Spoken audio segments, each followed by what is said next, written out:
Unforgettable stories out of Western Jamaica from the scrapbooks of Adrian Freighter. As we continue to look at unforgettable stories out of Western Jamaica in my Lest You Forget series, today we will look at that game at Jarrett Park in Montego Bay back in 1982 when Cornwall College broke their 19 years daCosta Cup drought,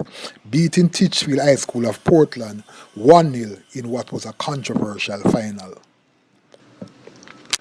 For context, it should be noted that in the first 13 years of the daCosta Cup football competition, which started in 1950, Cornwall College, the then pride and joy of Montego Bay, and Monroe College, the gem of Malvern in St. Elizabeth, were the competition's joint winningest teams with 6 titles each. After winning the competition in 1963 with a youthful team which featured the likes of Steve Bucknor, who went on to become an internationally acclaimed cricket umpire and FIFA referee, and striker Allie McNab, who subsequently became a much feared national striker, Cornwall went all of 19 years without getting another hole on the coveted cup. During that era in which Cornwall suffered in the football wilderness, schools such as Vere Technical High School, which produced arguably the best schoolboy team of all times with their all 1965 team, which featured the great Alan Skilcole, and Clarendon College and Dintill became the dominant force in the daCosta Cup, which was a symbol of all-island rural schoolboy football supremacy. After being slighted for the job on several occasions, Steve Bucknor was finally offered the job as coach of Cornwall in 1982, and he promptly went about creating history, becoming one of the first persons to win the coveted daCosta Cup as both player and coach. With gifted young players such as skipper Lance Gibbs, Carlton Alexander,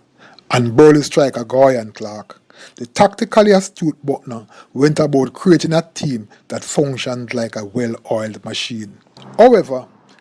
when Cornwall qualified for the finals, except for their most ardent fans, not many persons would have given them a chance against a rampaging Don Davis coach Titchfield team, which featured the nation's hottest schoolboy striker at the time, Kingsley Mr. Chin Chin, and his strike partner, the equally potent Anthony Pennyhead Nelson. In the game, which was played at Jarrett Park,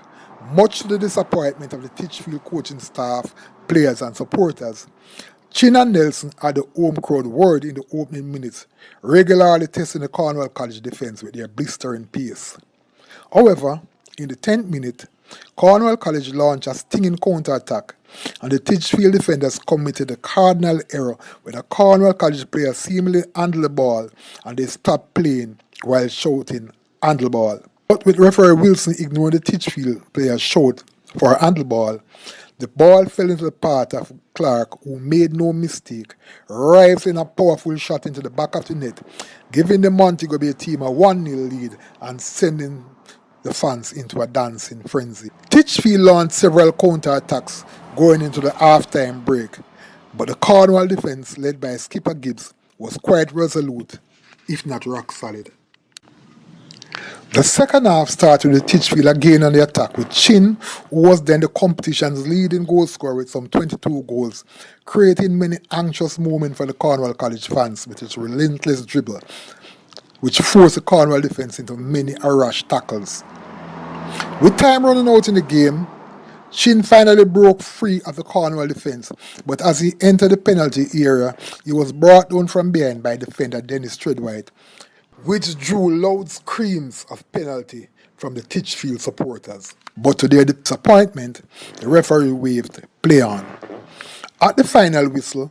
the jubilant Cornwall College supporters invaded the field in wild celebrations, while their crestfallen Titchfield counterparts left the venue in tears, claiming that they were robbed.